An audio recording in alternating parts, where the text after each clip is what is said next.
Good evening, everyone. We are ready to begin class number 6 and episode 34 in Key to Redemption in Our Hands.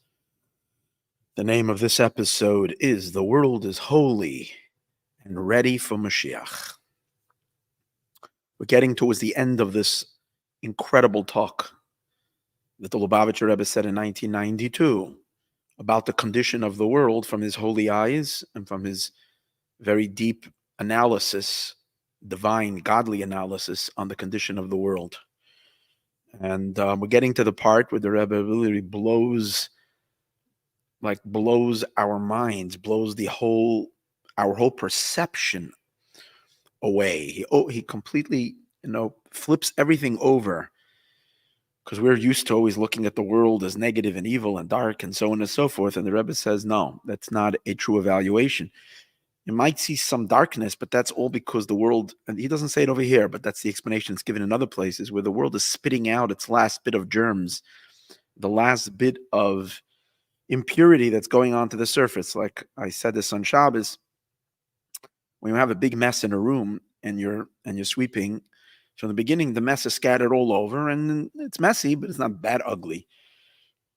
But then as you're cleaning, so you sweep, what happens? You gather all the dirt that's smelly and dirty and yucky all comes together in one place, in one pile. So if you're focused on the pile, then you'll see a very ugly pile.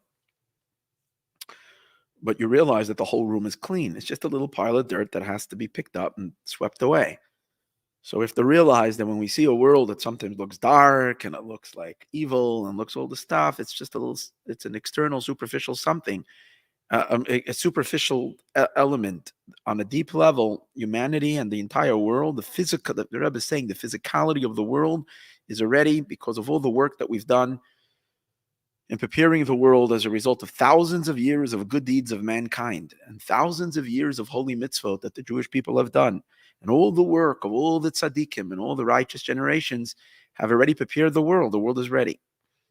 It's only now we have to train our eyes to see it that way. We're going to see that, Bezrat Hashem. I don't know if we're going to get, we're spending quite a lot on this talk. It's a long talk. It has 20 chapters. And we are holding over here in the middle of chapter 14. And I would love to finish it in this episode. Only thing is that where the Rebbe really discusses this final point, I don't want to rush through it. I really want to analyze it and try to get a good understanding of it. So we might leave that to for class number 7. But we're really getting to that. So it's really exciting. Anyways, so let's pick up right where we start. This is a talk on Parshas Vayeitzei, which technically now it's a couple of weeks ago already. We're now already beginning the second book of the Torah, the Exodus, but we're still learning Parshas Vayeitzei, which is a bit over into the second half of the book of Genesis, of Bereshis. And we were learning that Yaakov, the chosen of the forefathers, number 3 of the forefathers, the one who's the final chapter in establishing the Jewish people, we find that his main service was not in the Holy Land, was in the land in a very unholy land, in a very dark place, because the objective of Judaism is to bring holiness and to transform the lowest elements of the world. That's where it's at. And Yaakov, and we learned that it has 2 phases. One of them expressed in Parshas Vayeitzei, and the other one expressed in Parshas Vayishlach. These are 2 Torah portions. One of them is where Jacob, is busy building his own family in a very inhospitable environment, in a very hostile environment, and yet he conquers, he transforms, and he's the only one of the forefathers who manages to build a solid family where everybody is tuned in to the Jewish mission and to the godly purpose in life, as opposed to his first forefathers who had a much better setting for them to do their work, a more heavenly setting, a godlier setting, and yet they weren't successful to the degree that Jacob is, because that's the whole point.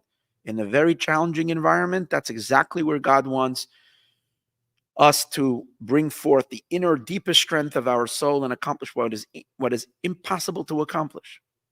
Because remember, to accomplish the possible, God doesn't need to invest a piece of himself. God gives us an impossible task, but he gives us a piece of himself that can do the impossible. That's why we need to do the impossible. So in Parshas Vayeitzei, which is the first Torah portion, Yaakov dealing with the world he's basically building his inner infrastructure.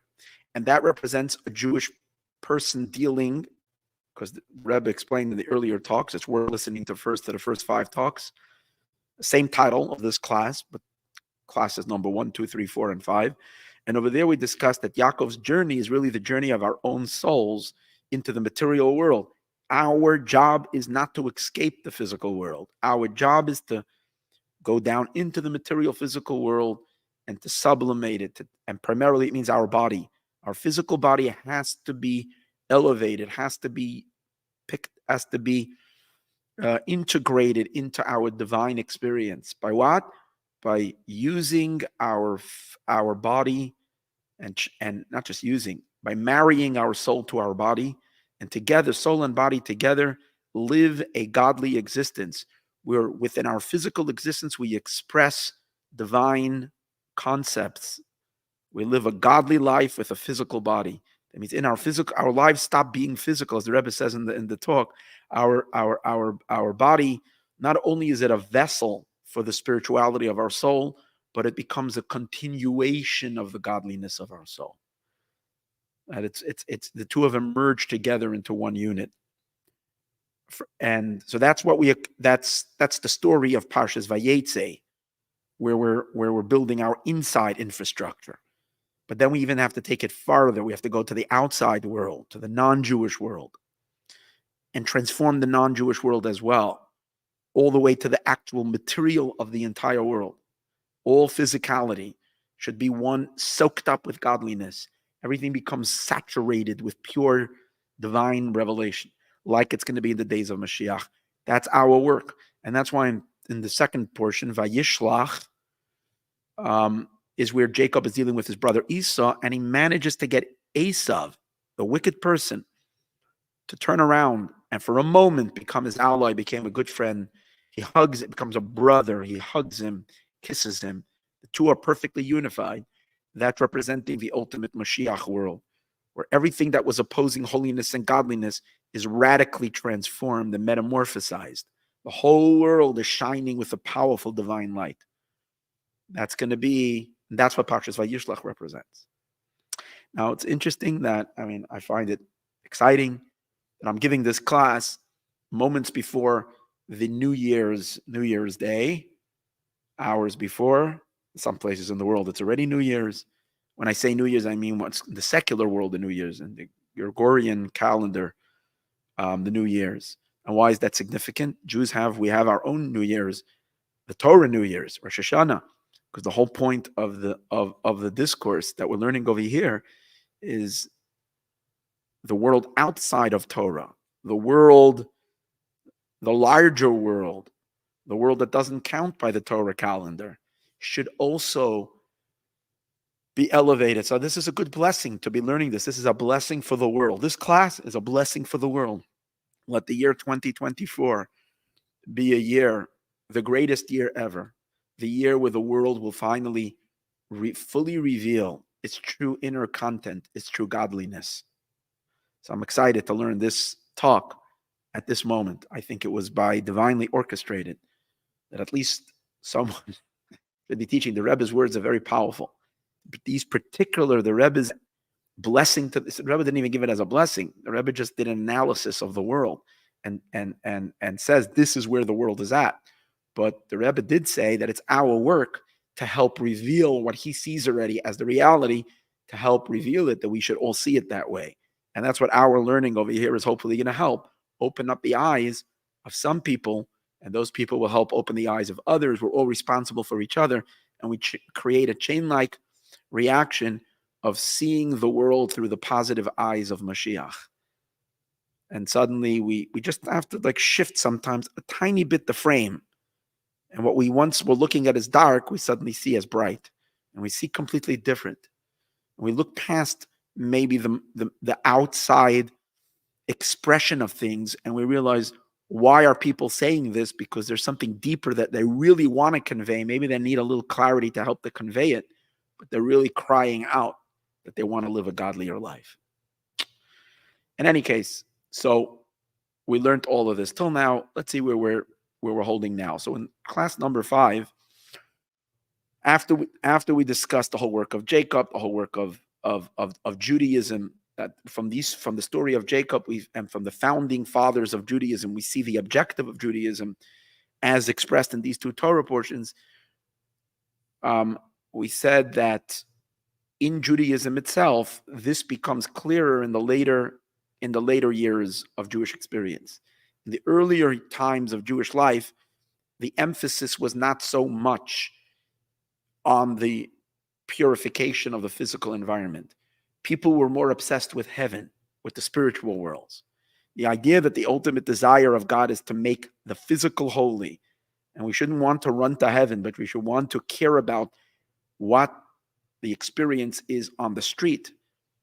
That's something that we became more conscious of in the latter years. When we say the latter years, the Rebbe says the last 200 years. Why? Because the Torah, as we get closer to the completion of what Judaism was meant to complete, deeper parts of the Torah are revealed, including in them are the esoteric elements of the Torah, primarily the ultimate infusion of higher understanding, which is the Torah of Hasidism. People are all excited about Kabbalah. Kabbalah is an introduction to Hasidism. So maybe there are great, Hollywood stars who are into Kabbalah. That's because they haven't yet gotten all the way. They really should get excited about Hasidism, which those of you who are following this class are getting dosages of. This is what we teach over here, Hasidism, far more advanced than Kabbalah. And what does Hasidism teach? This idea of merging heaven and earth and merging the godly with the physical, and that is the purpose of everything, is the essential teaching of Hasidism. And it teaches us how, and first of all, it teaches us the purpose of it all, to bring God down into the world. And if you learn Tanya, you get that message. And we discussed it in class number 5, and I'm not going to repeat it again, so you can listen to class number 5. But also the mere idea that in Hasidism, what happens? We take the most abstract, deepest, godliest, highest, innermost ideas of Torah, which are so abstract, so high, so removed from any ability to grasp, and yet the Hasidic masters accomplished the impossible. They brought it down in a way with examples and with metaphors and manners in which they enabled the human mind. They enabled intelligence to be able to receive concepts that are beyond any intelligence, higher than intelligence. And then not only to bring it into intelligence, the intelligence of the soul, but to bring it down even lower into the intelligence of our human minds, and even into the intelligence of our animal soul, which is the more, because in order for something to affect our physical life, it has to become understood in a very down-to-earth manner. Our soul, our human soul, sometimes, as people know, it's called our better self, our higher self. It doesn't always impact our physical behaviors. Like you see a lot of people that are abstract geniuses. When it comes to their behaviors are not in any way in sync and on par with the way they ought to be behaved based on their level of understanding. And that's because there is a disconnect. There's a dissonance between their higher, more spiritual soul and their animal soul. So Hasidism puts a very big emphasis that it's here to bring things down to a level that we can understand it even in our animal consciousness. And from our animal consciousness, it should come down all the way into our physical bodies. And from there, it shouldn't only remain in the Jewish animal soul and in Jewish bodies and in Jewish behavior, but it should be transferred and transmitted also to Gentile minds for the greater public of the greater world. The Rebbe actually sees these two phases, and Hasidism accomplishes that. And as a result of that, what is Hasidism then? What is this element of Torah? Bridging the highest of the high and bringing it down and connecting it to the low, which, as we said before, is the whole purpose of Judaism. That God should be revealed in the matter, in physical matter in this world. So Hasidism is the trailblazer of this messianic ideal. And that's why through the spreading of Hasidism, Moshiach comes, not just because it triggers the coming of Moshiach, it is Moshiach. Moshiach is the one who's just going to realize this to the fullest, that everything physical is going to be seen and experienced in its utmost godliest truth. The godliest truth of everything will be expressed in the physical material container. Everything will be fully flowing. Nothing will be obscured. So it begins with the study of Hasidism, and precisely the study of Hasidism and bringing it down to earth, and bringing it so much down to earth and giving classes not in a yeshiva in Jerusalem, in some attic with some holy Kabbalists, but on YouTube, on Facebook, on Instagram, on TikTok. That's the point, on Twitter. To bring Hasidism to the entire world for everybody, teenagers, not Jewish, should be able to hear tidbits of truth, of absolute divine truth, to spread it across the entire world. There shouldn't be a mind that is not filled with higher light and deeper truths. That's where it's at. That's the point. The Rebbe says these two phases, bringing it first into the human and animal soul, but remaining within the Jewish world, and then taking it further out into the non-Jewish world, which is, by the way, only a concept which started the last couple of years, and primarily through the explosion of the internet. That's when the next phase really starts. The Rebbe says this is the difference between, in Jacob's service, Parshas Vayeitzei, in which you're bringing godliness down into the world of Haran. Haran itself was where Yaakov, Mesopotamia, where he went to marry his wife and children, which was an unholy place, but it can't compare to the unholiness of his brother Esau, which is the next Torah portion. That represents delivering divine truths to the farthest possible places. Okay. Based on this, all of this we learned this is a summary of the last 5 classes. Here we pick up. Based on this, the Rebbe says we can understand why Hasidism has its most powerful days in the month of Kislev. Kislev is the 3rd month in the winter. In the Jewish calendar, we have 12 months, and they're divided in 2 sets of 6 months. 6 months of the summer months and 6 months of the winter months. So the first month in the Hebrew calendar is the month of Nisan, which is Passover, right?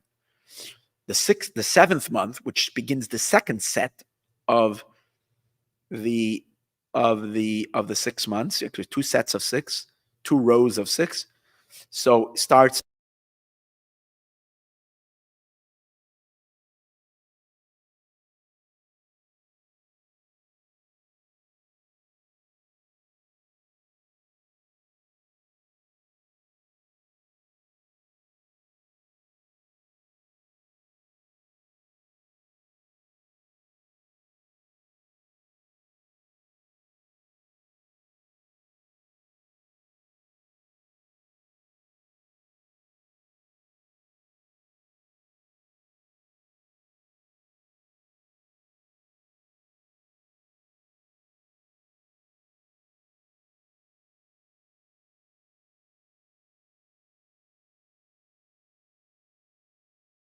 I'm sorry we went blank.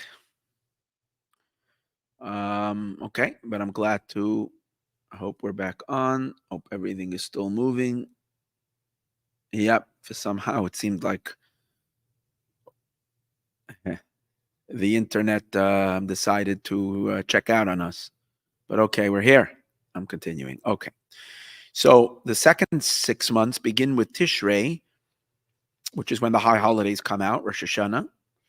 And the month of Kislev is the 3rd month in the second set of 6. It's really the 9th month of the Hebrew months, but it's the third month in the second set. If you count 6 and 6. Now, why is that significant? Because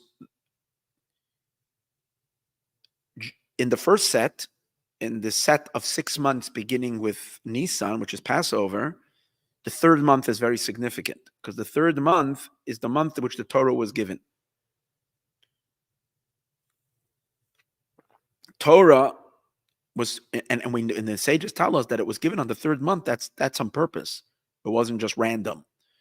It was given on the third month because Torah is meant to unify heaven and earth. And number 3 is the unifying number. Because when there's number 1, there's only one. There's no challenge. 2 means there is already a split. And there is already a discord, a separation. There's 2 teams. And in creation, that means that there is the holy and the unholy, the bright side and the dark side, good and evil, God and the world, heaven and earth, the spiritual and the physical. These are all can be divided in the division of 2. What's number 3? Number 3 is the matchmaker. Number 3 creates the bridge to unify. Since the Torah is meant to bring peace to the world, which means unification to the world, the Torah is given in the third month. So just like the first phase of what the Rebbe is saying over here is amazing. He says that the Torah is really given in 2 phases. We have the giving of the Torah phase 1 and the giving of the Torah phase 2. Phase 1 was the Torah that was given 3,500 years ago when we went out of Egypt. Phase 2 of the Torah is Moshiach's Torah, which is going to be it's the same Torah, but a opening up much deeper part of Torah. Now, the introduction to Moshiach's Torah, as we already learned in one of the earlier episodes, that when Mashiach will come, there will be new Torah coming to the world, much higher level of Torah, Torah Chadasha, Me'iti Teitzei, a new opening up of Torah to the world. But the introduction to it, the beginning of that flow, of that second flow of Torah to the world, the future flow of Torah, happens with the release of Hasidic teachings, with the introduction of Hasidism to the world through the holy saintly Baal Shem Tov, and afterwards Reb Shneur Zalman of Liadi, the Alter Rebbe, and all the Chabad masters, in which the Rebbe is the 7th of that lineage. So it so happens that this release, this like we might say Torah 0.20, was given when its primary month is the month of Kislev, which is also the third month. Because here as well, it has the quality. It's Torah. What is Torah supposed to do? Unify heaven and earth. And in Torah 2, how do you call it? 0.20, as opposed to Torah, as opposed to the first release of Torah. The second release of Torah has the quality of number 3 even to a greater degree than the first. Because the first release of Torah unified heaven and earth, but on a more external level, not as deeply as the second infusion of Torah. Second infusion of Torah enables us to discover how godly our physical bodies can be. Because if someone is only studying the first download of Torah, and there are many people today, sadly, who have not caught on yet to the idea that Hasidism is valid Torah and has the ability to open their minds to such a degree and to completely metamorphosize their entire approach to observance and to Torah, and to enliven them and infuse them. Anybody that starts learning Hasidism, Hasidic teachings, is blown away by it. Some people, for whatever reason, still have their reservations, or for whatever reason haven't caught on to it. But you see that those who haven't studied Hasidus are still busy chasing heaven. are still busy seeking the higher world, see life in this world just as a corridor, and the ultimate experience is just their souls in the afterlife. And Chassidus, you see that you can study Torah and not be into the connection of the physical and the spiritual. To a certain degree, everybody does that. Living a life of a Jew means to live a holy physical life because mitzvot are given to us in the physical body. But it could be done without the emphasis that the purpose is the physical. The emphasis could be the spiritual. Hasidism, which is the second infusion of Torah, which is given in the second set of 6 months, but on the third month as well, is the number 3 is even stronger over here, because the bridge between heaven and earth is much stronger in Hasidism than it is in the exoteric element of Torah. This is the esoteric element, an internal, an essence of Torah, which is related to future Torah, very, very deeply related to the third month. So number one, let's see. First of all, I mentioned that Hasidism, its birthday, so to speak, is the third month. Why? Meaning, what's the evidence to that? The evidence is as follows. The Rebbe says that in the third month, the month of Kislev, there is a whole lot of celebration days. We just passed that month in which we celebrate Hasidism, beginning with the most powerful day, the 19th of Kislev, which is the day, number one, it's the day of the passing of the second master of Hasidism, Reb Dov Ber, the Maggid of Mizrich, who was the student of the Baal Shem Tov. So it's his day of passing, which is always a powerful day, but that would not make it like the central day. But the second thing that happened on that day was the release of Reb Shneur Zalman of Liadi from imprisonment, in which the reason he was imprisoned on a higher spiritual level was because there was a heavenly accusation against him that he is teaching and revealing secrets too much, and that these are secrets that are not meant for the everyday person. They're meant only for an elite group of people. And he was like rolling it out for the masses. It was an accusation against him. And based on that, physically, he was accused as for trying to overthrow the Tsar. In the end, he was vindicated. He was released, and the day becomes the kind of like the Rosh Hashanah. It's the head of the year of Hasidism.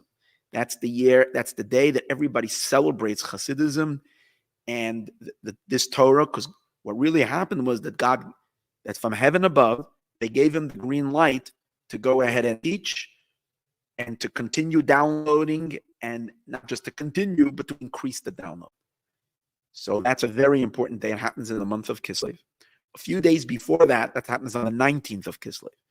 About 8-9 days before that, we celebrate the 9th of Kislev and the 10th of Kislev, which we discussed at the beginning of this talk. This talk that the Rebbe gave is on the 9th of Kislev. So with the 9th of Kislev is the birthday and the day of passing of Reb Dov Ber, the son of Reb Shneur Zalman of Liadi. Both his birthday, and that's very important, we're going to get to that soon, birthday and the day of his passing, which class number 1 of this episode was devoted to that idea of birthday and day of passing coming out on the same day. And the next day, the 10th, was the day that his son, with this Rebbe, the second Chabad Rebbe, was released from jail as well. And again, because of an accusation against him as well. And released, meaning to spread Hasidism across the world. So these are two powerful days come out in the month of Kislev. Then to continue after that, you also have in the month of Kislev Hanukkah, which Hanukkah, although it's a holiday that goes back way before Hasidism. However, the message of Hanukkah, the deeper message of Hanukkah, is all about the power of Hasidism. Why?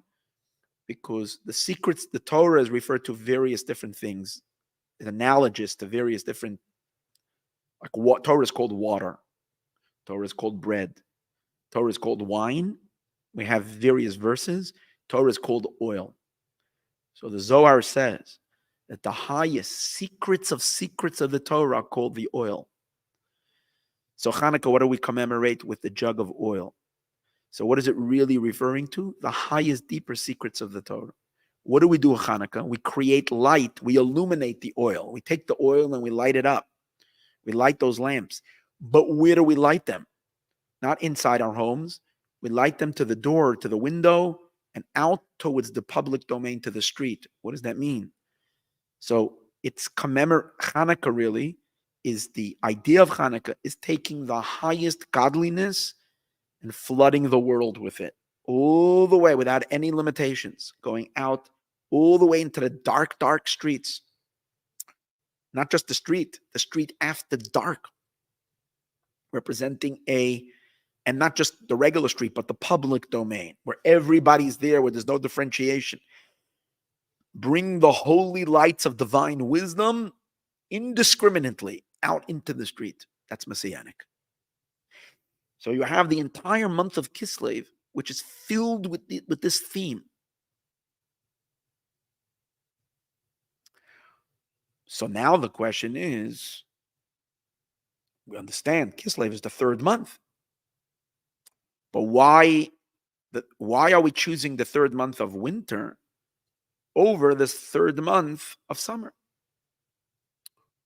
Again, both the givings of the Torah, phase number 1 of the giving of the Torah, phase number 2 are both given on month number 3. However, the two polar number 3s. One is the third in the summer and one is the third in the winter. There must be a reason why the deeper parts of Torah flood the world in the third month. Again, 3 is the number of unification, but in the summer, not in the winter, not in the summer. So the Rebbe says that he explains that as well, phenomenally. He says the difference between the summer and the winter is that the winter is called the rain season. In Hebrew, there's no other words for winter. Actually, there is kor, but which means cold, or choref.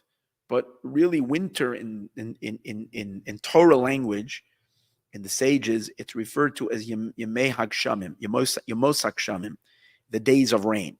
In the land of Israel, doesn't get super cold in Israel, similar to California. It doesn't get super cold, but it rains. So the winter is the rainy season, summer.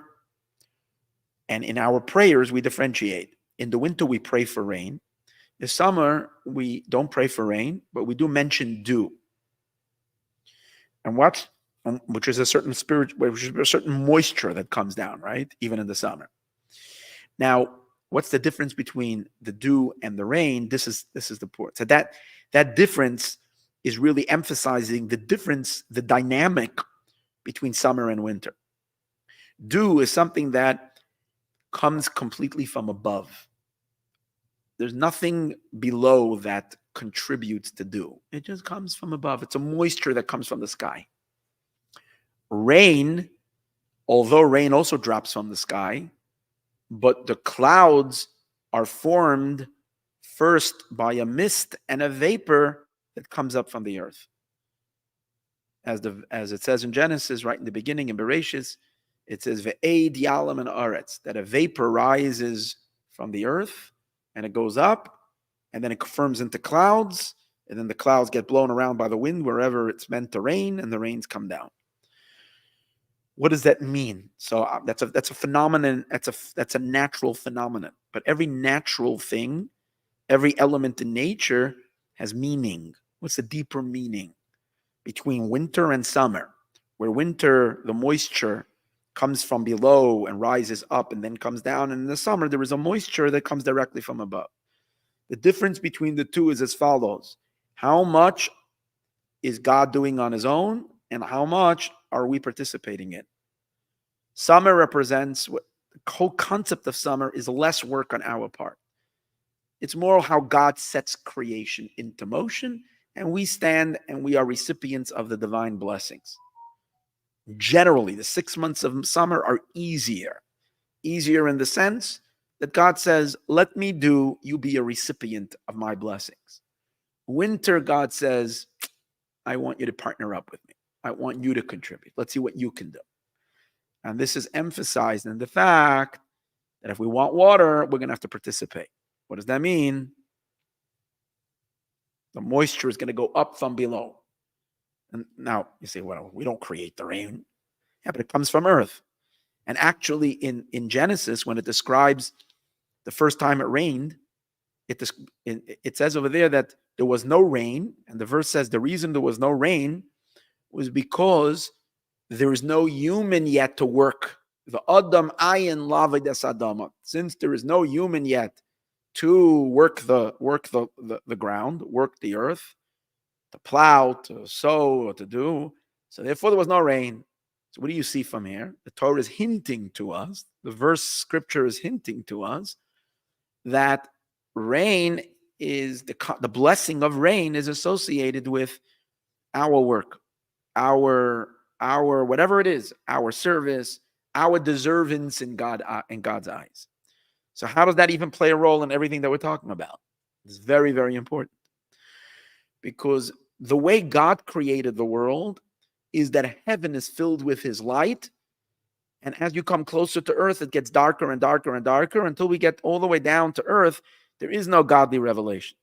Earth is coarse and lowly and dark, and heaven is bright with godly light. That's the way God created the world. So that's a summer perspective.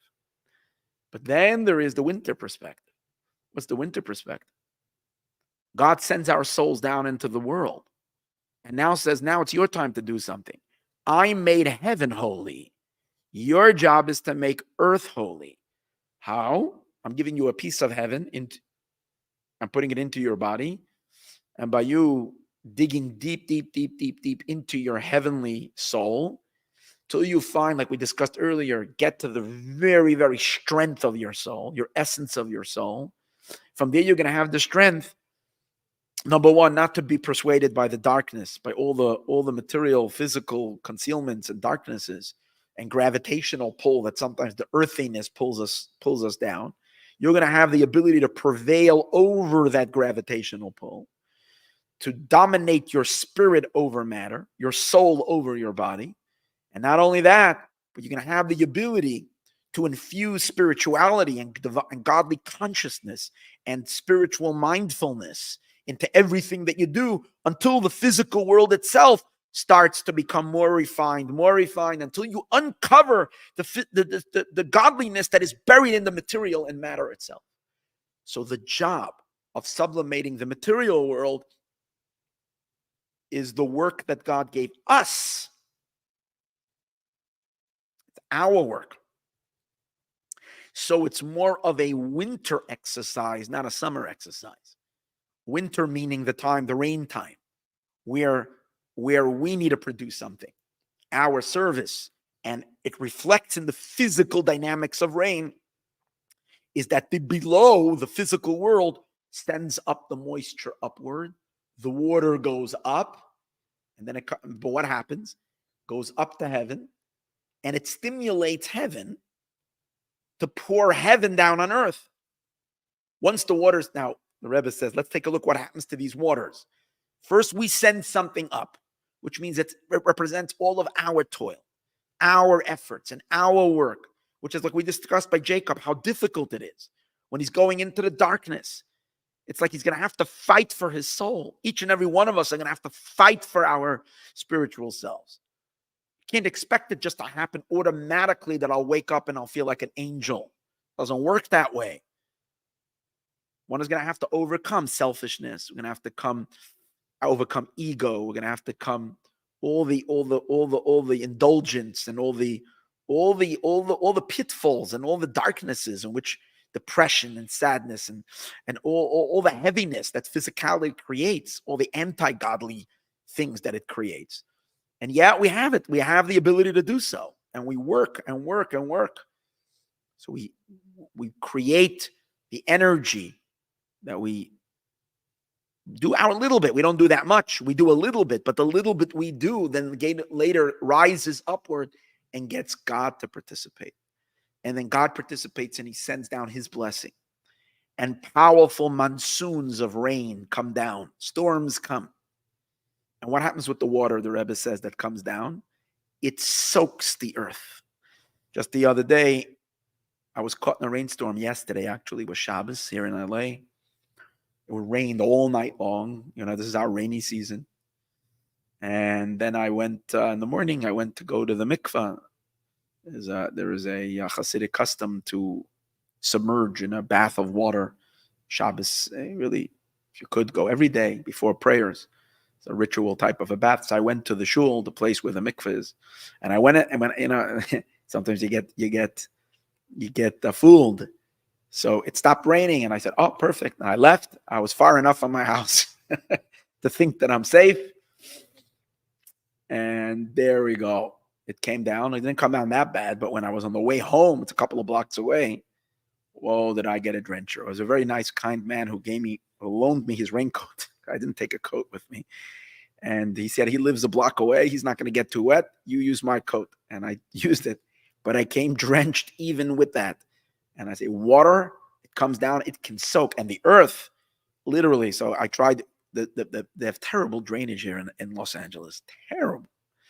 So I was trying to walk. And there was literally deep puddles. So I was, to avoid the puddles, I was walking trying to step off the sidewalk onto the grass. And it was muddy. It was raining one night. It was soaked. So that's what the reason I'm talking about is because the Rebbe speaks about it over here, that when the rain comes, it soaks itself into everything. So what does it mean spiritually? It means that when throughout the work of our labor in elevating the world, we then evoke a divine revelation of godly light that doesn't just come down onto the world, but rather it soaks the world up with divine consciousness. And that's what Hasidism is supposed to do. It's supposed to soak our consciousness, that we become saturated with divine knowledge. Like it says in the days of Moshiach, that the world is going to be saturated. Kemayim layam machasim, like the sea covering the seabed. It's covered with water. The entire world will be soaked with godly knowledge and divine enlightenment. It's going to happen there momentarily. But with Hasidism, today's days, we can already soak our minds up with godliness. And you'll see, if you study Hasidism a lot, every subject and every element in the world you look at, you'll automatically look at it through the lens of something godly. You will see godliness in everything. It's one of the elements that happen to a person, that happens to us. You study Hasidim, and then every story you see and everything you see and every object, you can immediately reframe it and see it from the godly perspective. It's beautiful to live that way. But that's the way it's going to be when Mashiach comes. That's the idea of the winter. So that's the quality of winter, the third month of the winter over the third month in the summer. Third month of the summer represents the godly empowerment to unify heaven and earth, but in a way where it doesn't involve our work. Since it doesn't involve our work, it remains superficial. It's a very weak connection. It's a very weak connection. Heaven and earth become connected, but it's weak. It's not powerful. It's not strong. Hasidism, which comes to the world after maybe after 2.5, or I would say after 3,000 years when the Torah was given already. So there was already labor. The world has already been laboring to unify heaven and earth. We've had enough work to create our stimulation. So it's already like the winter. Then we merit the rains, and that's the teachings of Hasidism, and eventually all the light of Mashiach, which is this powerful monsoon of godliness that soaks the entire world up, that the very physical, material world becomes filled, saturated with godliness. And there isn't a place in the world that isn't soaked up with godly consciousness. Everything in the world is godly. Everything in the world is holy. So now we can understand why Kislev, which is the third month in the winter, by now it's raining really well, is the day of the introduction of Hasidism, because Hasidism is that powerful storm. And Hasidism enables us to create even more storm, because it empowers us to do the work to unify heaven and earth. The more we work, the more we send up the mist, the stronger the storm that comes from above to make the entire world godly. Let's not think for 1 second that we, on our own, small little people, can transform the entire world population and make them all. We can't do it on our own. What we're asked of God is that we should trigger it. All we do is trigger it, and then God provides the rains. The Messianic revelation is going to be an incredible godly phenomenon, but it's triggered and it's stimulated by our work, by all the mitzvot we do, by us working on teaching as many people as we can teach. I don't think I'm going to reach 8 billion people, but whatever the reach is that I do reach, and not just myself, but other rabbis that are teaching Torah in general, and rabbis that are teaching Hasidism in particularly, we're reaching a certain chunk of humanity. This is all a stimulator for God to shower humanity with powerful, powerful godly light, so that the entire world becomes soaked in the time of Moshiach with divine consciousness.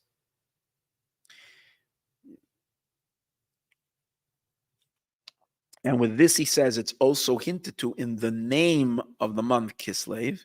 The name Kislev, we discussed this already in an earlier class, is made up of the 4 letters Chaf, Samach, Lamed, Vav, which can be divided into 2 words, Kes, Lamed, Vav. Kes means that which is, Kes in Hebrew means from the word kisoy, which means that which is concealed.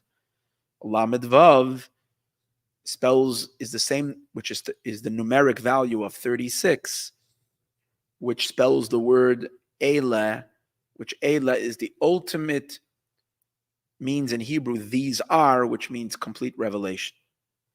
So if you put those 2 things together, concealed, these are, what does that mean? That which was once utterly concealed becomes completely revealed without any limitation. So what does that mean? The deepest secret of all, which is the secret of God, the secret of the essence of Hashem, the secret of the highest secrets of the Torah, that for thousands of years lie beyond the scope of human experience and the human understanding. It's so secret, it's so hidden. And yet what happens? It becomes completely revealed. It goes from concealment, Elah, it's unlocked, and it flows how far? Out onto the street. Everybody can learn it. Everybody can hear it. Everybody can study it. Now, in chapter 15, he takes this idea further and he says, within the Hasidic monsoon of godly light coming through the Hasidic masters to enlighten the entire world with godliness, within itself, there are phases. It goes through various different stages. And being that when the Rebbe gave this talk, it was the 9th of Kislev, which is the day of the passing and the day of the birth of the second Chabad Rebbe, known as Reb Dov Ber, also known as the Mittler Rebbe, which means the middle Rebbe, which we'll soon speak about why he's called the Mittler Rebbe, the middle Rebbe. Although he's not the middle, because there are 7 and he's number 2. He's not the middle. but yet he's known as the Mittler Rebbe. The Rebbe is going to connect this idea that unifying heaven and earth, unifying the divine with the human mind and the animal mind, connecting the soul and the body, connecting the infinite with the finite, although it's the job of Torah. And remember, see, everything has to be understood in general and then more specific. In general, it's the purpose of all of existence and the purpose of Torah. More specifically, we discussed the inner light of the Torah has that power to unify heaven and earth. And that's Hasidism. And we discussed in the earlier class, which I didn't go through now, within Hasidism itself, Chabad Hasidism. Reb Shneur Zalman of Liadi, who introduces Chabad Hasidism, bringing it more into the human experience. Hasidism revealed godliness, but to people, but on a more spiritual, on a more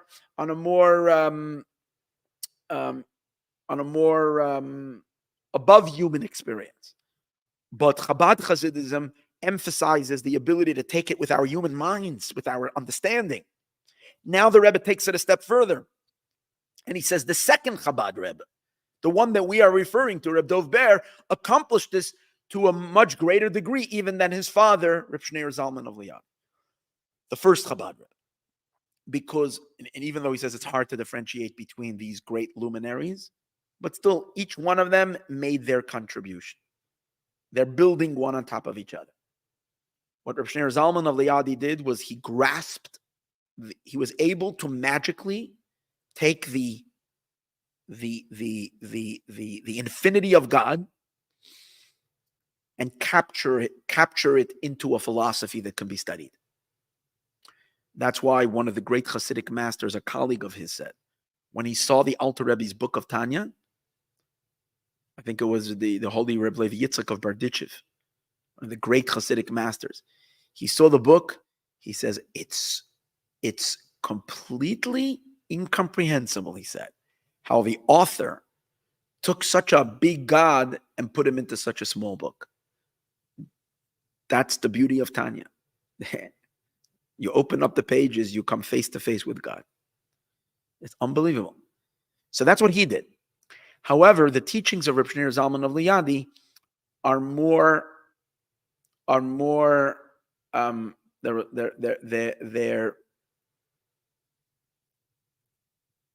they are more points, intellectual points, but points. His son took his father's teachings and elaborated, but didn't just elaborate. What is in his father's discourse, one page, turns into 30 pages by his son. He takes every point, he breaks it open, and then analyzes it, and analyzes it. Doing what? Bringing it far more, he's bringing it down into the human mind, that we can really, really grasp what it is. When you learn the Alter Rebbe's Torah, today's days when you learn the Alter Rebbe, you can already learn it in a way that you can see already the full depth, because when you study since when we learn Hasidus, we already have all the teachings of all the later Rebbes and all their commentary. So then once you already learn how to understand it, you can go back to the teachings of the Alter Rebbe and already see the whole thing in these in the shorter, more condensed version. But if we would never have the Mittler Rebbe and the later Rebbes, and it would have just stopped by the Alter Rebbe, the first generation, we would study Hasidus and it would always be a little bit above here. It would be like a little bit floating above our heads. What Reb Dov Ber did was that he was able to take his father's teachings and bring it from the right side of the brain to the left side of the brain. These are two separate powers called Chachma is on the right side of the brain. Chachma is the point, the first epiphany. And the second faculty of the mind is called Bina, the more analytical part that breaks things down into words, into examples, into far more into the realms of logic and reason and understanding. So that's the way whenever we study something. First, there's always a flash, a point, and then you take that flash and you digest it. You break it down. You open it up. You analyze it. And then you get a full grasp on it and an understanding. So in general, Rav Shneur Zalman's Hasidic teachings are called the Chachma. He is the Chachma of Hasidism. His son, Reb Dov Ber, is called the Bina, the understanding. And that's why it's called in Kabbalah, these two powers of Chachma and Bina. Chachma is called a spring, because Chachma is the originator of the ideas. It's the creative mind, the part of the mind that can create a concept. It's like just a flash. And therefore it's called a Mayon. It's called a spring. Bina, which is the second stage, where the mind takes it and chews on it. You chew on it and chew on it and chew on it till you really get it. That's called a river. Just like every river. A river could be a gushing big river, but it originates with springs. Springs are small little bubbling from beneath the ground. Water comes, it's not a massive. It's fresh water coming from beneath the ground. It's not so massive. But later, what happens is these springs that bubble flow into a river, and then they become a big, powerful river. So Bina expands the Chachma. The Mittler Rebbe was the Bina of Hasidism. And when one studies the Mittler Rebbe's Hasidus, that's when it enters far more into the human side of the person, into the human intellect. And from your soul's intelligence, you can bring it into your animal intelligence. And from the animal intelligence, you can actually start feeling it almost in your body. It becomes so graspable. It becomes so tangible. It becomes so much, so within reach. So the whole concept that we've been learning about, that the purpose of all of Torah and the purpose of the creation of the world and the purpose of all of Judaism is to draw God down all the way into the world. And we said Hasidism, which takes the truths of God and makes it accessible, and is the introduction to that messianic state. So who is the most pivotal one in this whole process? The Rebbe says the Mittler Rebbe, because he takes it to the stage where it fully saturates, like we spoke before, that the water saturates the ground.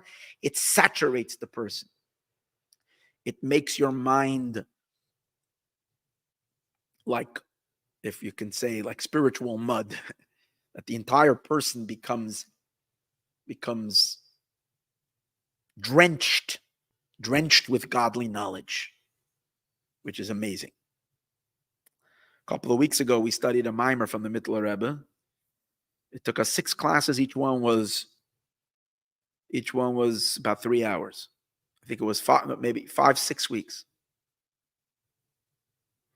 2 to 3 hours. It's one discourse. The Mittler Rebbe said it in one shot. They must have said it in like 3-4 hours of just like amazing. And that's already a shorter one. That's not even a long one. It's crazy. The amount of how he expands and expounds and explains and brings it down lower and more to the understanding and more to the understanding. Very deep, but you can learn it and understand it.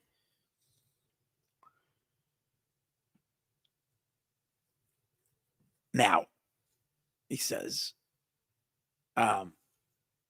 this idea that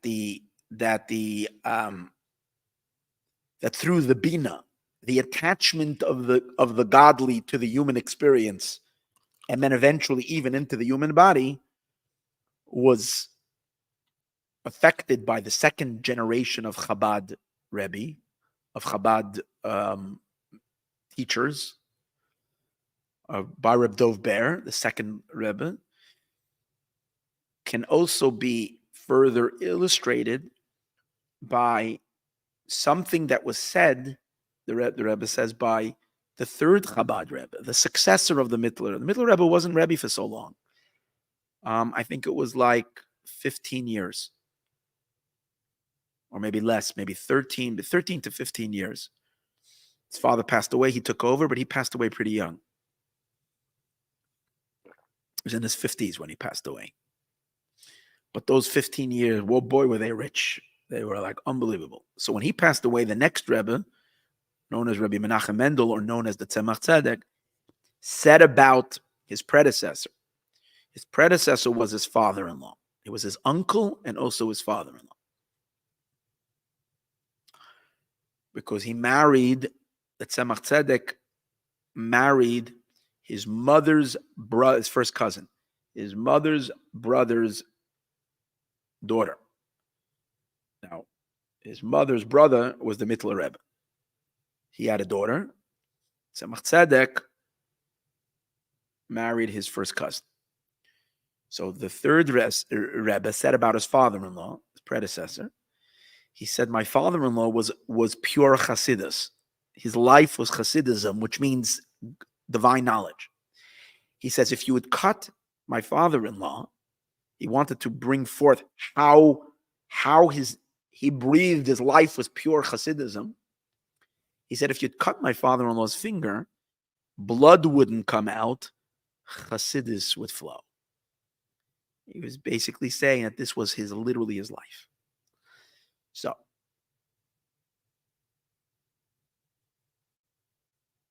why did he give? Now, obviously, you'll say, if you cut his finger, it would be blood. But the Tzemach Tzedek is saying, what is his blood? His blood was Chassidism.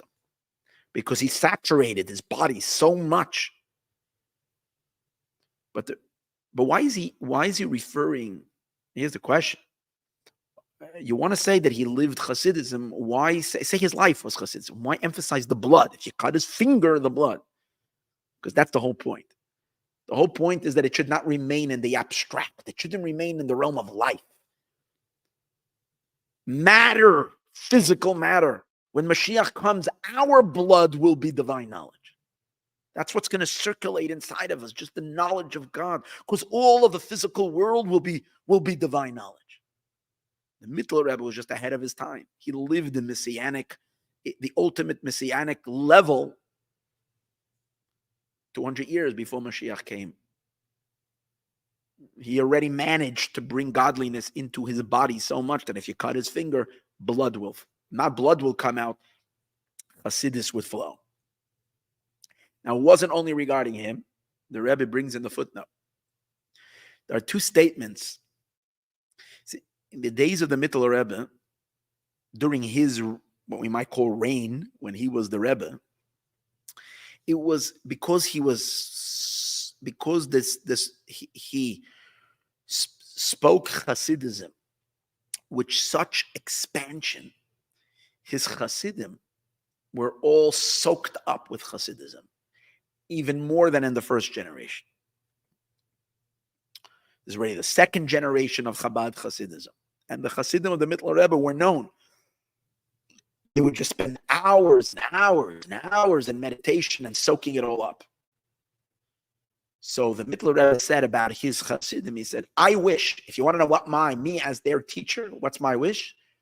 My wish is that when two of my Hasidim, of my followers, Hasidim means other followers, adherents, when two of my adherents bump into each other on the market, they're going, this guy's going to buy potatoes, and this one is selling whatever. He's selling peanuts on the market, whatever it is. And they bump into each other in the market. So what do? They're busy doing business. But because their minds are so in Hasidism, that he says that they would, as they would meet in the street, they should talk about Hasidic teachings. That should be naturally. It should be the first thing they start talking, because that's where their minds are, even in the middle of the business day. And they should speak about the loftiest ideas in Hasidism. So we know Hasidism talks about all the divine, all the higher worlds and the higher realms, and about the divine attributes. And within the divine attributes, we know the highest attribute, above all the attributes, is Keter, the crown. And in Keter, there are two levels. The lower level of the crown called Erech Anpin, the higher level of the crown called Atik Yomin. I'm not going to get into it right now, but these are very, very lofty ideas. So the Mittler Rebbe said that I wish my Hasidim, that if you ask me what I wish for, what I want to see in my followers, I would like to stand by the window one day and watch two of my Hasidim meet in the street, and then I would eavesdrop into what they're talking, and I would see that naturally the conversation after hello would turn right into a discussion on the most deepest ideas of the crown of God. That's one thing he said. Another statement the Mittler Rebbe said about his Hasidim. He said, I wish that the younger light means the young men, not those that are seasoned already here for 30, 40 years, but the younger guys, the 20-year-olds, 30-year-olds. They should understand in Keter, in the crown, they should have an understanding in the crown like they understand their five fingers. Meaning just with the same clarity that they have on their physical hand, their five fingers. These are two statements that are said in the name of the Mittler Rebbe. So the Rebbe says, take a look. The emphasis over here is not just that they should be spiritual, they should be immersed in Torah study. He emphasized that when they meet on the market, according to one of the statements, one of the slogans, when they meet on the market, second one, they should understand in the crown like one understands in their five fingers. What's the idea? The idea is emphasizing the physical experience, marketplace. That's all about doing business. That the physical is completely unified with the spiritual, with the godly. And when they're talking about Keter, they're seeing it on their fingers. It's not an abstract, removed, above the world experience. The ideas of Keter should be like their physical fingers. This is the mergence. See, the emphasis over here of the Mittler Rebbe, the mergence of the divine with the world, of the godly with the world. Perfect Moshiach reality. That's where the Mittler Rebbe wanted his Hasidim to be. For that reason, he continues and he says, now, just a very important point. Just like we discussed in the beginning in the earlier episodes, in order to reach such a level of fusion of spirit and matter, one has to go deeper than the spirituality that was available to the soul when the soul was in heaven. Because from the godliness of heaven itself, it stops when it reaches earth. The godliness of heaven that is revealed in heaven doesn't have power to permeate the earth. To permeate even the earth, you need to go deeper than the godliness of heaven. That's why we said that Jacob had to take the stones. We discussed, and only what happened when Jacob was on that mountaintop. We learned earlier, I'm just making reference to earlier classes. He had to have an encounter with God's very essence. That's why his head and his feet were equal. In order to equalize head and feet, it was God's very essence that was revealed. So the Rebbe wants to say, doesn't want to, he's saying that the Mittler Rebbe, his Hasidus, his Hasidic teachings are emanating from a deeper source even than his father's teachings. The fact that his father's teachings were still hovering a little bit above the human experience, it didn't fully manifest, meant that it has, like, to whatever we can understand, it has a certain limitation. The fact that the Mittler Rebbe's teaching saturates earth completely, as we said before, reaches the marketplace and goes into the fingers. And the Mittler Rebbe is the one who we say about him that if you cut his body, his blood would be Chassidus. It means it's his physical. Why is that by him? Because Bina, which is the second stage of drawing godly, of this first Chachma is the flash, and Bina is bringing it down. Bina is not only taking the Chachma down further into,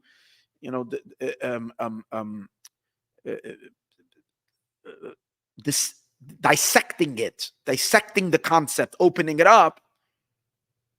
But Bina, it explains in different places of Hasidism that Bina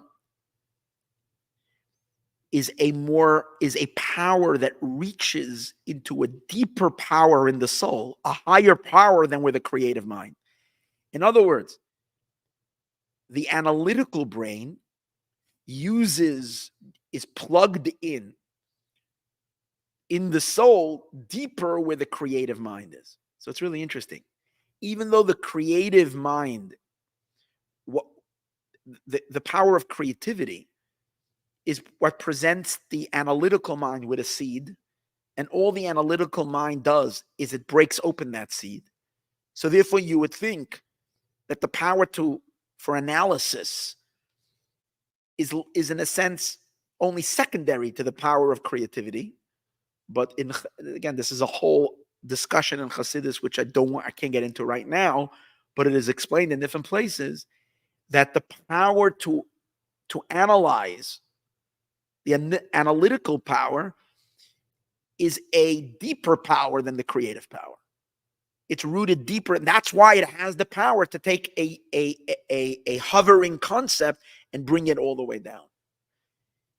So this goes in line with everything we're learning. Is in order to fuse heaven and earth, to take the infinite and finite, you need to reveal a truth that's deeper than infinite as well. You have to reach the essence. And that power there is in the second generation of Hasidism in the Mittler Rebbe. Says there now, so now he continues and he says, now we'll also understand the reason why we refer to this Rebbe. He's called the Mittler Rebbe. The reason why he's called the Mittler Rebbe. The simple reason why he was called Mittler in Yiddish, was the language that was spoken, means the middle. A simple reason he was called the Middle Rebbe was because that was the name given to him by the third generation. The first Rebbe was referred to as the Old Rebbe because he was the first. And he was considered the old. In Yiddish, you say the Alter Rebbe, the Old Rebbe. Then, during the days of the Mittler Rebbe, they referred to the Mittler Rebbe as the Rebbe. They didn't say the Middle Rebbe. During his time, they called him the Rebbe because he's now the Rebbe. He's the master. When he passed away and became the third Rebbe, so they needed now a way to refer. There was the old one.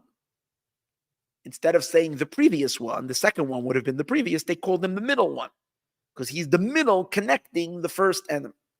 But based on what we're learning now, the Rebbe's see everything he sees with great depth. So he wants to give a deeper reason. The reason he's called the middle is because what's the middle? Middle is always the connector. And that's the whole idea of the Mittler Rebbe, is to connect, to fuse, to take godliness and fuse it with the body. That's why he's called the Mittler Rebbe. And he's also fusing together the first Rebbe and the third Rebbe, which make up the entire power of Chabad. Because the acronym of the word Chabad is Chachma. Chachma there are three faculties of the mind. Chachma.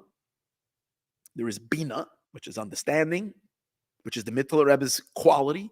And then there is Das. Das means knowledge, means complete assimilation, which in our discussion now we're not going to talk about. But the Mittler Rebbe he is the middle connector between the Chachma and the Das. Through him, that's his power. Based on all of this, we're coming full circle. I'm going to go back to class number 1. Class number 1, we discussed. Class number 1 of this series of episode 34, called "The World is Ready and the World is Holy and Ready for Moshiach." So in class number 1, we discussed the concept that we find that the Mittler Rebbe is born and passes away on the same day. His birthday and his day of his passing, that he left the world, are on the same day.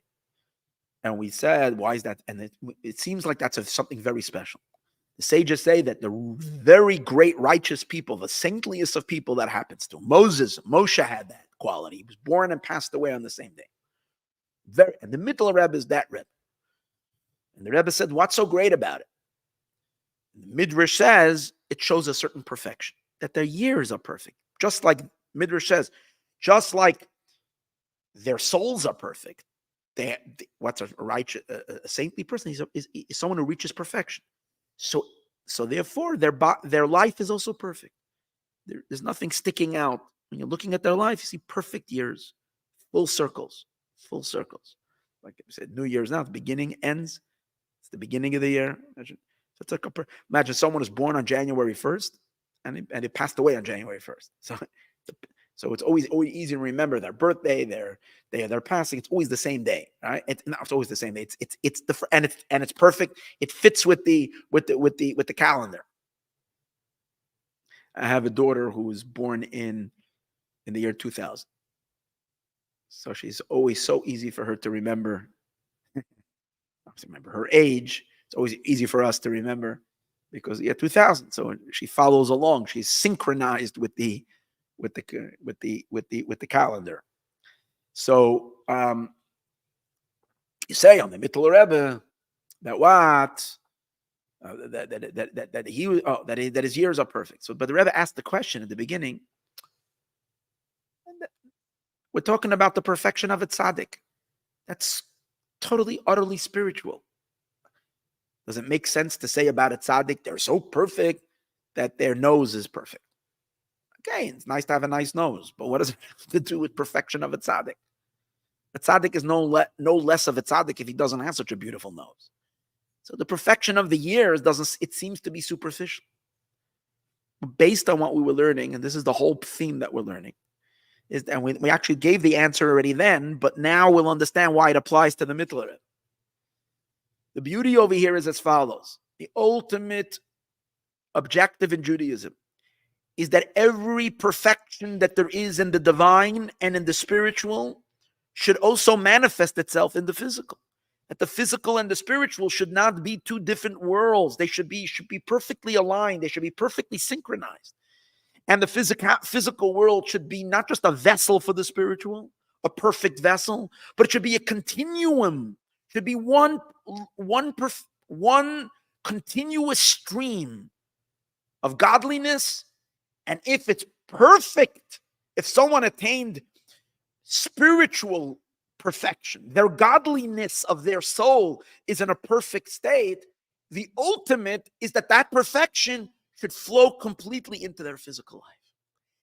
Since Hasidism is meant to lead the world into that merger of the spiritual and the physical, and within Hasidism, Chabad Hasidism does it because it unifies human mind with the spiritual, and within Chabad Hasidism, it's the second Rebbe, the Mittler Rebbe, that most clicks and unifies the godly with the human experience.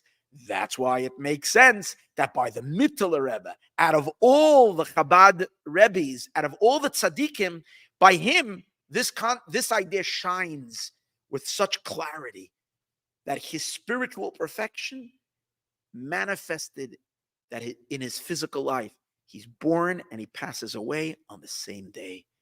Everything is perfect. His time and space, his time in this world, which makes up the primary feature of physical, is time, is in a state of perfection. Indicating that that's who he is. His whole essence is the unification of heaven and earth. In the footnote, the Rebbe goes through each Chabad Rebbe, showing that from the Baal Shem Tov on, every single Rebbe, we don't find that their birthday and their day of their passing is on the same day. We find it by the Mittler Rebbe. Now he says something very special, but very important note. This is obviously true, he says, it's true about all of them. The perfection is perfect by all of them. But he says, since all the Rebbes are really one person, they're really one soul, manifesting in each generation in the particular necessity of that generation. Therefore, the perfection of one is really the perfection of all of them. It's just that in each generation, something else is highlighted. by the Mittler Rebbe, what needed to be highlighted, since his main point was this element of fusion, Bina, which is the connector, which is able to ground the godliness down and ground it into the world, to attach the energy to the vessel, the godliness to the container, to the world. By him, this was emphasized and illustrated, and through him, this quality is really there by all the Rebbes, although we don't see it necessarily in their physical lives, because of, for other reasons that probably have very deep explanations on why they were born and passed on whichever day it was. And it was not, as we say, full years. Okay. Based on this, and we're coming to a conclusion over here, based on this, we will also explain why the day, I want to finish this last point, and I'm going over the time that we usually allot for these classes. Based on this, we will also explain why it turns out by divine providence that his birthday on his day of his passing, which is the 9th of Kislev, it's followed the very next day by the day of his liberation. Now, he wasn't liberated after he passed away. It was a year earlier. A year earlier, on the 10th of Kislev, he was released from prison. A year later, a day before he reached the first anniversary of his liberation, he passed away. So, but the 2 days, one day is his birthday and his passing. The next day is his day of his liberation, are celebrated back to back. The Rebbe says, everything is by reason, by godly reason. What's the reason for that? See, the day of his liberation wasn't a personal liberation. It was a liberation it was a day in which it's a day that we're empowered, a powerful empowerment to fulfill the purpose of creation, to liberate the divine and to release and to bring godliness without limitation to the entire world. What's the ultimate objective? Is that the revelation of God should be everywhere. Where most important? In the physical. So the day before we get that empowerment, the day before we have the holiday in which it's supposed to imbue each and every one of us, Chag HaGeula, it's the day of redemption. And it's redemption of, not a redemption, just a physical redemption. It's a spiritual redemption. It's a day of an enormous empowerment to do godly things in this world, and primarily to teach the world godly teachings. So the day before that, we experience the day of a person who's born and passes away on the same day, of the Rebbe, the master, which the theme of that is that his spiritual perfection completely saturated his body, and therefore he was perfect not only in soul, but he was perfect in the physical. His perfection of the soul was fully manifest in his physical life. So what does that do? Since he achieved it in his own life personally, it empowers each and every one of us to be able to do it in our lives.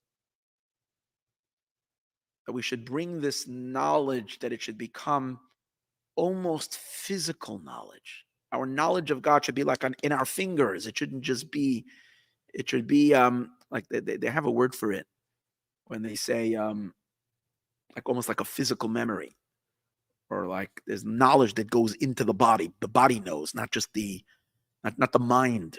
It becomes in the bones. So how do we have that empowerment? And how do we have the empowerment that to reach the four corners of the earth and to reach every place and everywhere, to bring the rains, like we spoke earlier, to saturate every place with godliness, which is the theme of the day of redemption? We get it from the day before. Once the tzaddik, once the Rebbe, once the sage, once the saintly leader accomplished it in his own life, he serves as a breakthrough. Once it's done, everybody can do it. Now take it and reveal it throughout the entire world.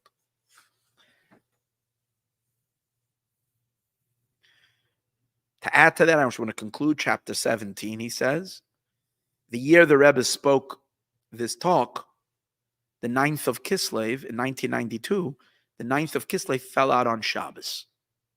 Remember now, the Hebrew calendar, like dates cannot, like, no, it's not just in the Hebrew calendar, any calendar. The dates of the calendar don't always come out the same every day, every year on the same day of the week. That year it came out on Shabbos. So the Rebbe says, Shabbos illustrates this as well. Because one of the things about Shabbos is that on the Saturday, on the day of Shabbos, we know that holiness and godliness becomes far more relatable to the physical body. How do we see that? Because we know on Shabbos, food and eating becomes a godly act. During the weekday, we experience godliness during prayer and during Torah study or doing a mitzvah. But eating is not a godly experience. It's a physical experience. It's an earthy experience. It's an experience devoid of godliness, and we have to work hard to infuse godliness into our physical, into our meal, into our food, by having the right and proper intentions, by saying the blessing, and not being gluttonous, and being careful and mindful. However, on Shabbos, the meal itself, without adding any intention, is holy and godly. It's a mitzvah to eat food on Shabbos. So the food, the physical experience. So what do you see from here? Shabbos, physical world and the spiritual world unify. So this idea, because Shabbos is a little foretaste of Moshiach. So since Moshiach, the two worlds will be fused together, Shabbos it is that way. And he brings another 2 points regarding Shabbos, how you see that fusion. Three points. Number one, we say that, and that we say that sages tells an interesting thing, that even an ignorant person who generally is suspicious, we're someone who's not so ethically perfect. During the week, we wouldn't trust him if he's telling the truth. On Shabbos, we can trust. That's what the sages say. Shabbos, you can, regarding kosher or not kosher. You ask someone, is it kosher? And if they tell you it's kosher, if they tell you during the weekday, you don't necessarily trust them. On Shabbos, you can trust. Why? Because even the sages say, even the most ignorant of people, but on Shabbos, they wouldn't tell a lie. So what do we see from here? Is that the holiness reaches even the animal side of that, because the ignorant person that we're talking about is someone who it's not much of a spiritual, that hasn't developed their soul. And if they're not going to tell a lie, it means that godliness is felt in a much lower place. Even in someone who's not that spiritual can also won't tell a lie on Shabbos. Then taking it further, sages tell us that the light of a person's face, the countenance of a person's face, a person shines on Shabbos. You can't, the countenance of a person's face on Shabbos is not the same like during the week. On Shabbos, a person has a Shabbos-dige face. You have a more luminous countenance. So we see physically, the light of Shabbos, the holiness of Shabbos shines on a person's face. More, the Rebbe brings from a teaching of the Mittler Rebbe. He says that doctors discovered that the pulse, the pulse in the Jewish body, is at a different frequency on Shabbos than during the week. There's a certain calmness. The weekdays, the pulse is different, the count, the blood pressure. And on Shabbos, there is a calmness. Again, emphasizing that the holiness of Shabbos literally is felt in the physical body. Even more so, even not just in the Jewish body, but in the world as well. Because remember, we're talking about ultimately reaching the entire world. The Talmud tells us that there's a certain river called the Sambatyon, which is a very violent river, and it throws stones. I don't know where it is. I don't know what this river is, but the sages say there's a river that is dangerous because it propels stones. It says on Shabbos, the river is calm. The concept that on Shabbos, the holiness of Shabbos, the calmness of Shabbos, the tranquility of Shabbos affects everything in this world. So when the 9th of Kislev comes out on Shabbos, the fusion of heaven and earth, of spirit and matter, of God and the world is even more intensely experienced. And therefore, as the Rebbe says, we're sitting now together at a time when this fusion is at its peak.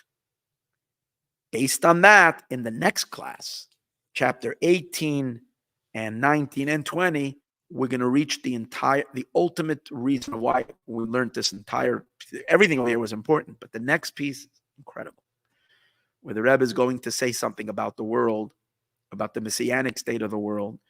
But stay tuned to the next class. Bezrat Hashem. We're going to complete this tomorrow. Until then, let us see Moshiach now.